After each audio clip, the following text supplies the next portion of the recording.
Did the family group chat. Doctor says surgery's tomorrow. Can someone be with me? My sister replied, we have dinner plans, good luck. My mom added, don't be dramatic, it's just surgery. And I simply wrote back, no worries. My name is Rachel Monroe. And if you think you know how this ends, stay tuned. Because what happens when the people you need most laugh at the very thing that could end you? The phone slipped from my hands that night. Not from shock, from clarity. Their words weren't sharp, they were hollow. Hollow like an echo in an empty church, where you realize the silence is louder than the prayer. I stared at the hospital ceiling, for taped to my arm, monitors beeping with indifferent rhythm. My family wasn't coming. They had reservations, selfies to post, a world where I was an afterthought. So I whispered, to no one in particular, then I'll stop asking.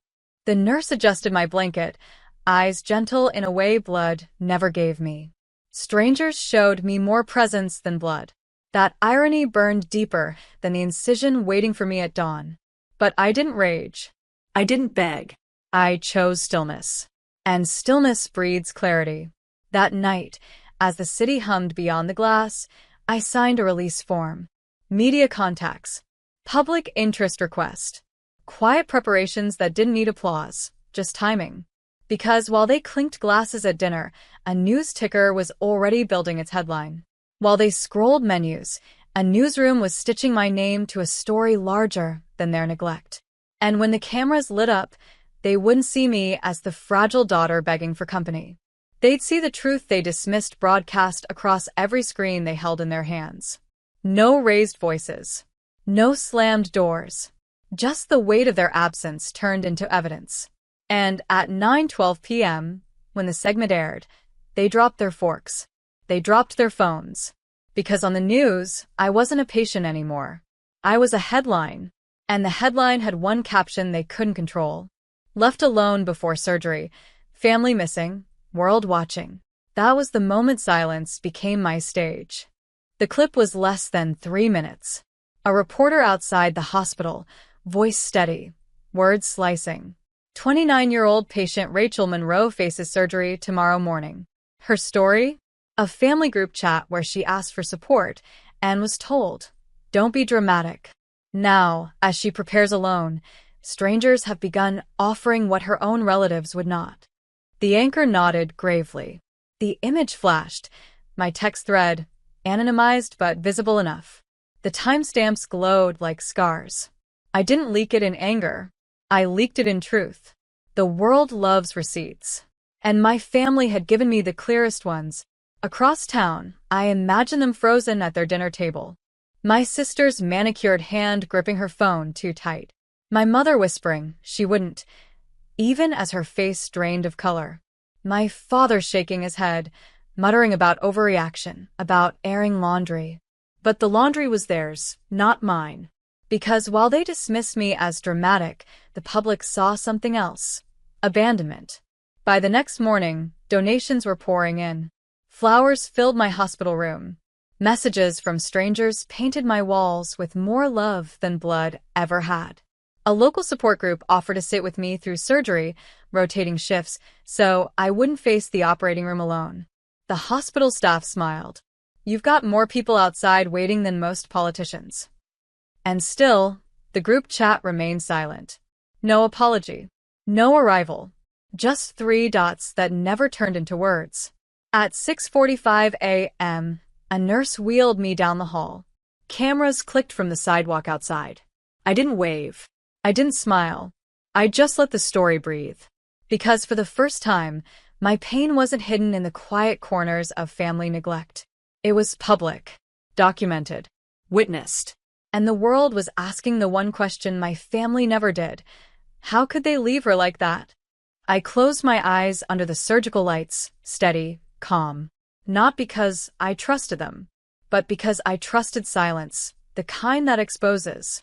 And when I woke up, still breathing, I knew something had shifted forever. The surgery had repaired more than my body.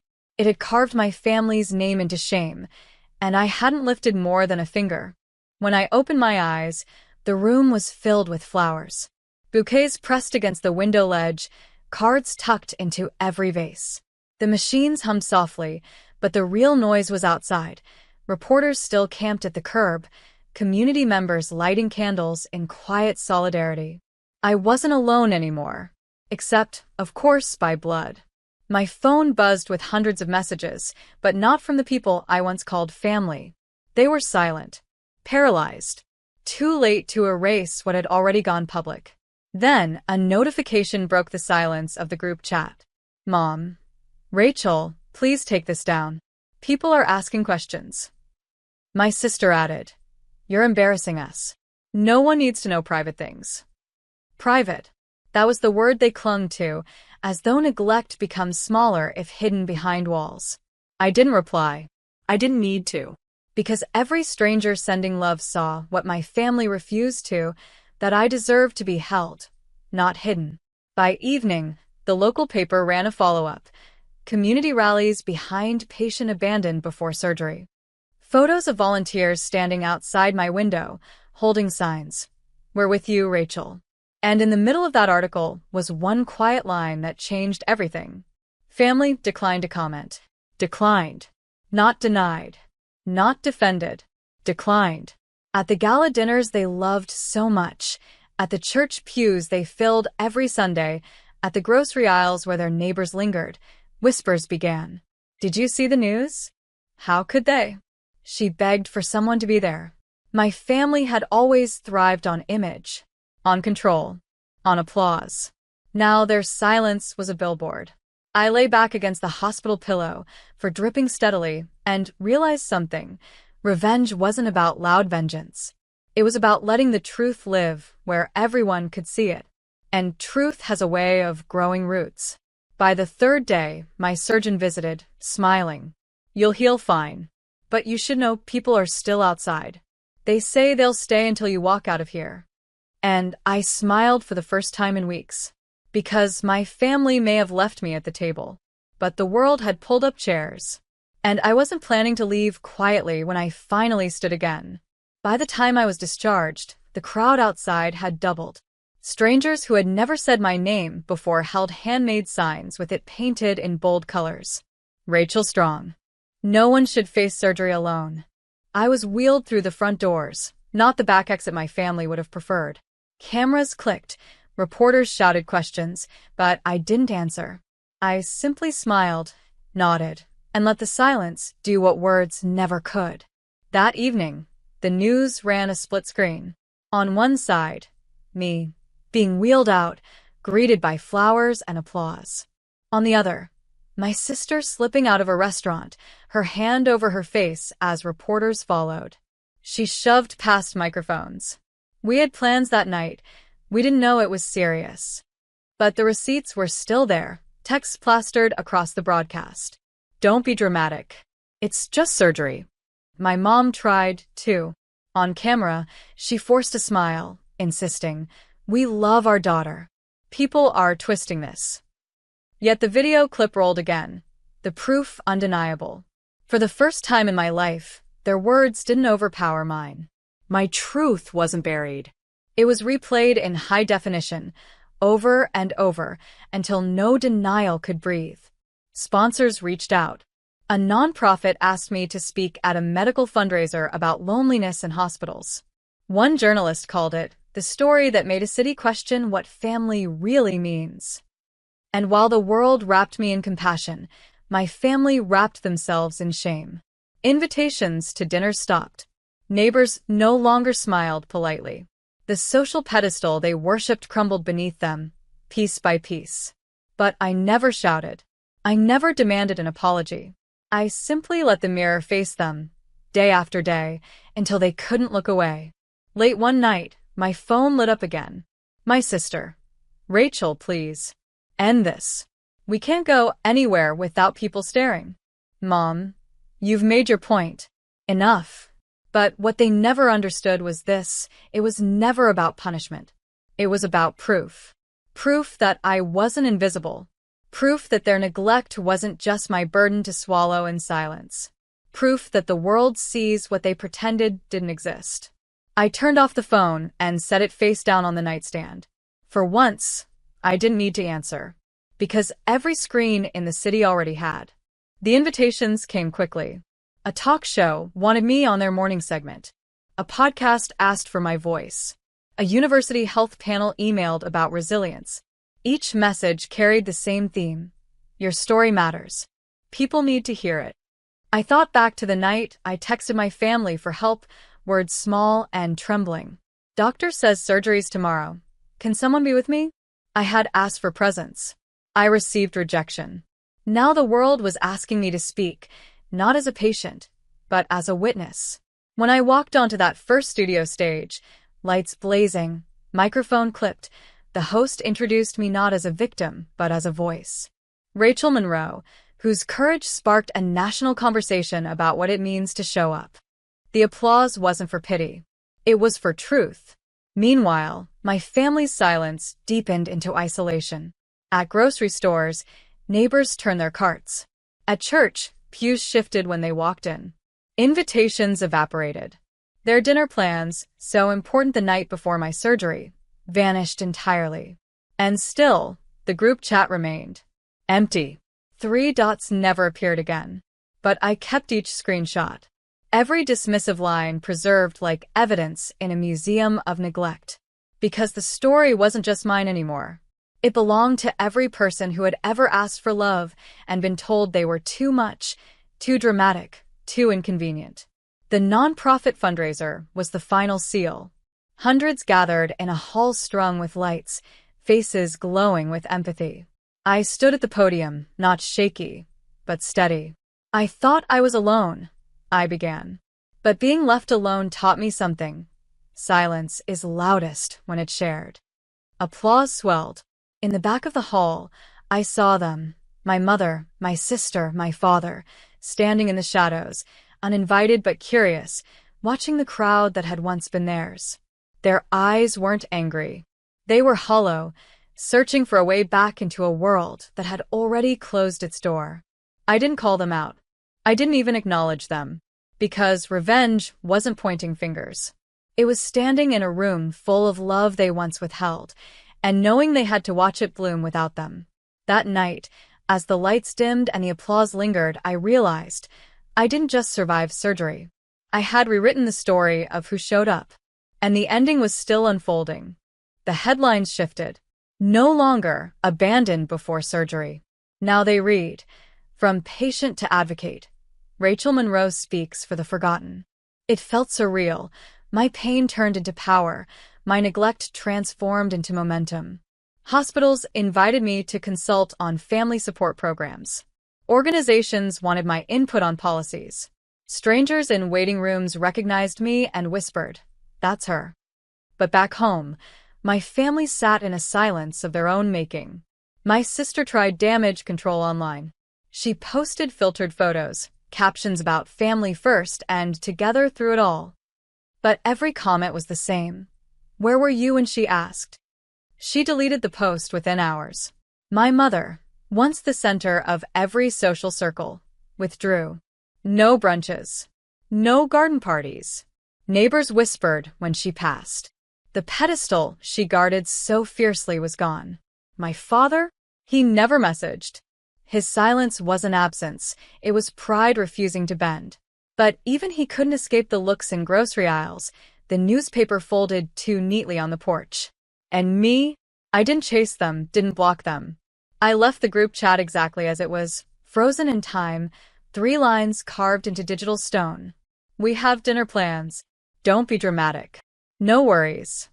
That chat became a monument. Not of rage, but of revelation.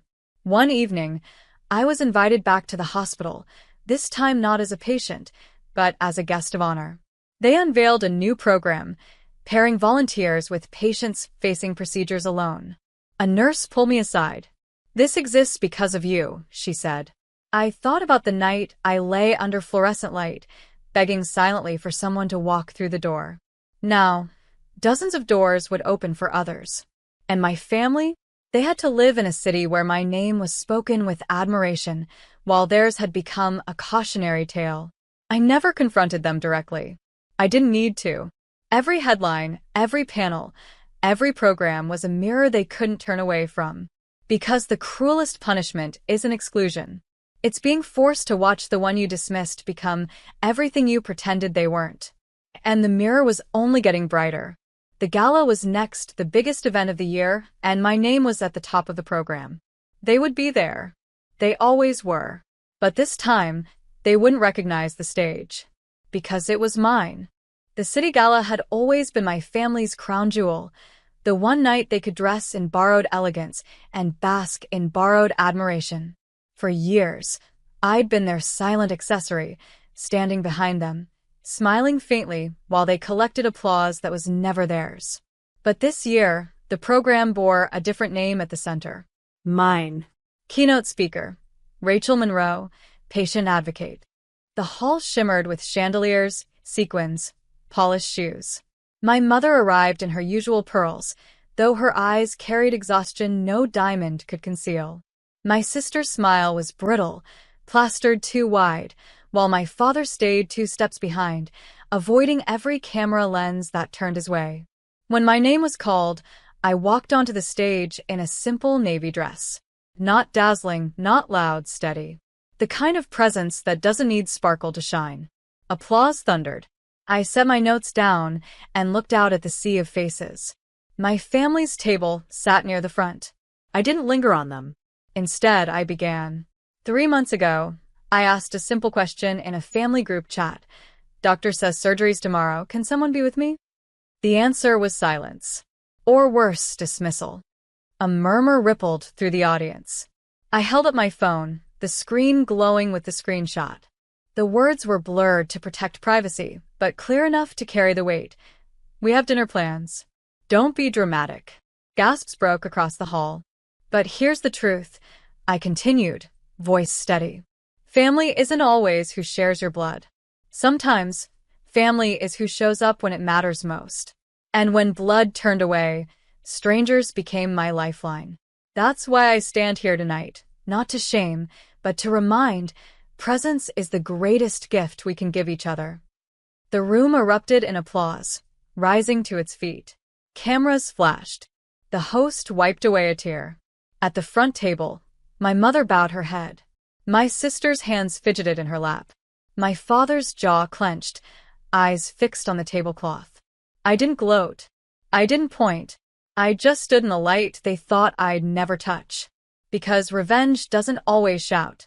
Sometimes it stands on a stage, steady and unbroken, while those who once laughed sit silent in the dark. And yet, one more chapter waited. Not for the cameras, not for the crowd, but for the quiet morning after, when truth would follow them home. The morning after the gala, the headlines were everywhere. From neglect to keynote, Rachel Monroe redefines family. Photos of me at the podium spread across every feed, my words quoted in bold. Presence is the greatest gift. I didn't check the group chat. I didn't need to. Because in every coffee shop, on every porch, in every whispered conversation across the city, the verdict had already been spoken. My mother avoided her morning walk. The neighbors no longer waved. My sister locked her socials, comments drowning her captions. My father folded the newspaper with shaking hands, unable to stop the front page from staring back at him. Meanwhile, I sipped my coffee in quiet peace. My phone buzzed with new messages, invitations to speak, thank you notes from strangers, volunteers signing up for the hospital program born from my story. The same world they thought too busy to care had cared enough to lift me higher than their silence ever could. But I never sought applause. My revenge was simpler, sharper. To exist loudly in the space they left empty. I left the group chat untouched, 3 lines frozen forever. We have dinner plans. Don't be dramatic. No worries. A digital gravestone of their choice. That evening, I walked past the mirror in my hallway and paused. For years, I had looked into it and seen absence. Their absence, reflected back as my own inadequacy. Now I saw only myself. Whole. Standing. Seen. My family wanted me quiet, erased, compliant. Instead, I became undeniable. Not by screaming, not by fighting, but by letting their neglect speak louder than I ever could, until the whole world heard it. That's the thing about silence. It can bury you, or it can crown you. And when the story closed, it crowned me.